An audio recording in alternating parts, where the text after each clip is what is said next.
Hello everyone, good morning. कैसे हो आप सभी लोग? आशा करती हूँ आप सभी लोग स्वस्थ हो, मस्त हो, बढ़िया हो और सबकी जो तैयारी है वो बहुत अच्छे से चल रही है, बहुत बढ़िया से चल रही है और किसी को भी कोई इशू नहीं होगा, ऐसी मैं कामना करती हूँ। ऐसी I pray for you, right. और not just that, I also pray कि आप लोग सब ना, या जो भी डेली वीडियो देखते हो, एटलीस्ट इतनी मेहनत कर रहे हो तो इस साल इस मेहनत का फल जो है वो आपको ज़रूर मिले, है ना। चलो देखते हैं। आज का दिन 23 तारीख और आज हम वर्ल्ड टर्टल डे जो है वो ऑब्जर्व करते हैं। टर्टल और tortoise both you can say are disappearing in a way, right, across the world. And basically this day is to celebrate a better future where humans and turtles both they can coexist very well, right, and peacefully. तो turtles की जो जनसंख्या है वो एक पर्याप्त मात्रा पे रहे, कम ना हो, बिल्कुल ही एक्सटेंड ना हो जाए।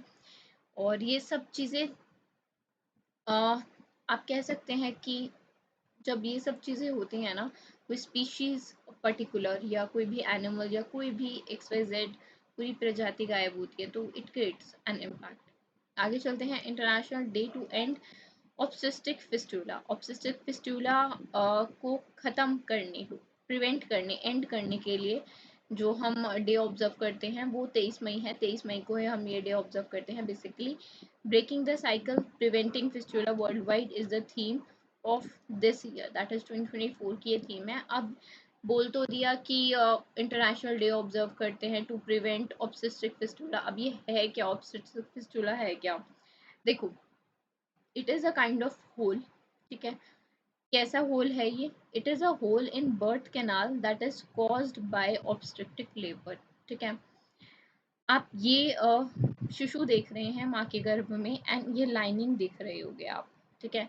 ये जब जो लंबे टाइम तक प्रेशर कम हो जाता है ना ब्लड फ्लो का टिश्यूज में, जैसे यहाँ पे इट ऑल्सो मेंशन्ड कि ये जो लाइन है, जैसे धीरे धीरे ब्लड फ्लो रिड्यूस होगा, ठीक है, वैसे ये गैप बनता जाएगा एंड एक होल काइंड ऑफ क्रिएट हो जाएगा। And this whole is so fatal कि this can lead even to the death of the like mother as well, right? So in this way this is not good and this should be prevented, right? So आगे देखते हैं। Tata Steel has signed an agreement with National Grid PLC to build the necessary power infrastructure for its Port Talbot site। और ये port टैलबॉट जो है वो कहाँ पे लोकेटेड है? ये लोकेटेड है यूनाइटेड किंगडम में, right. National Grid PLC electricity system operator is basically to build the necessary infrastructure to transition its Port Talbot in Wales, United Kingdom. And this collaboration will enable the British grid operator to construct a new electrical framework capable of empowering Tata Steel's 3.2 million ton electric arc furnace that will be by the end of 2027. आगे चलते हैं। India की GDP growth is being like specified to a moderate to a 4 quarter low of 6.7% in quarter 4 or 20 in quarter 4 of 2024, and this is done according to the ICRA, right? And ICRA has expected GDP and GAV to grow at 7.8 to 7% respectively। और भी predictions हैं, that is GBA के regarding कि it will ease to 5.7%, and also it has expected the gap between GDP and GVA, that is 100 basis point in quarter 4 and 185 basis point in the previous quarter. And it have also projected industrial GVA growth, that is 7.9 for this quarter and 10.4 for the previous quarter, right? चलो आगे चलते हैं। उस Indian personality का नाम बताओ जिसने receive किया है पहली स्टैम्प 200 साल, जो दर्शाती है ये स्टैम्प किसकी? इंडियन ओरिजिन तमिल्स की श्रीलंका में। तो ये स्टैम्प रिसीव की है श्री श्री रविशंकरन जी ने। And governor of eastern provinces जो श्रीलंका के हैं, सेंथिल थोंडामन उन्होंने प्रेजेंट की ये स्टैम्प। और स्टैम्प प्रेजेंट करना is a way to recognise for the community that has been neglected for decades, you can say. Sri Lanka की बात कर रहे हैं तो एक तो इसकी कैपिटल है नहीं, दो है। कौन सी है? कोलंबो एक कैपिटल है, और दूसरी कैपिटल कौन सी है? श्री जयवर्धने, श्री जयवर्धनापुर कोट्टे। ठीक है, दो कैपिटल्स हैं, एक करेंसी है दैट इज श्रीलंकन रुपए, जैसे हमारे इंडियन रुपीज है ऐसे इनके श्रीलंकन रुपए हैं। और विक्रम रेनिल विक्रम सिंघे जो है इनके प्रेसिडेंट हैं। ठीक है, कौन है ये? प्रेसिडेंट है, राइट। चलो आगे चलते हैं। Union ministry of law and justice ने हाल ही में ऑर्गेनाइज किया है conference, and the conference is India's progressive path in administration of criminal justice system, and it is being held at which place? ये हुई है गुवाहाटी असम में। एंड इसका ऑब्जेक्टिव यही था कि जो रिसेंट चेंजेस हुए हैं अभी, जो ब्रिटिश एरा से क्रिमिनल लॉज चल रहे थे, जो एनैक्टमेंट्स थी लॉज की, उन सब के उन सब के लिए जो अवेयरनेस है वो क्रिएट करना, जैसे अभी न्यू लेजिस्लेशन आया पुराने को ख़त्म करके। भारतीय न्याय संहिता 2023 आई है, इंडियन पीनल कोड को रिप्लेस कर दिया। भारतीय नागरिक सुरक्षा संहिता आई है 2023 की, कोड ऑफ क्रिमिनल प्रोसीजर 1973 को ख़त्म कर दिया। भारतीय साक्ष्य अधिनियम आया 2023 का, जिसने इंडियन एविडेंस एक्ट 1872 को ख़त्म कर दिया। ये सभी एक्ट जो है वो 1 जुलाई 2024 से इफेक्टिव होंगे। असम की कैपिटल जो है वो दिसपुर है। हेमंत कुमार बिश्वा जो है इसके सीएम हैं, एंड गुलाब चंद्र कटारिया जो है इसके गवर्नर है। ठीक है, आगे चलते हैं। Chief of measurement science and analytics इसके ब्रॉडकास्ट ऑडियंस रिसर्च काउंसिल के कौन बने हैं? देखो, ब्रॉडकास्ट ऑडियंस काउंसिल रिसर्च के अभी chief of measurement science and analytics बने हैं बिक्रमजीत चौधरी। ठीक है, बिक्रमजीत चौधरी जो है chief of measurement science analytics बने हैं BARC का। अब BARC that is broadcast audience research council, largest television audience measurement organisation है, जिनका हेडक्वार्टर कहाँ है? इनका हेडक्वार्टर है मुंबई महाराष्ट्र में। ठीक है, कहाँ है? मुंबई महाराष्ट्र में। और नकुल चोपड़ा कौन है? इसके CEO है। ठीक है, Nakul Chopra is the CEO।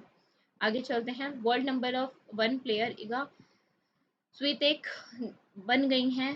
इन्होंने महिला सिंगल जो वुमेन सिंगल है वो जीत लिया इटालियन ओपन टेनिस टूर्नामेंट में, एंड ये इन्होंने तीसरी बार जीता है, तीसरा टाइटल है ये इनका।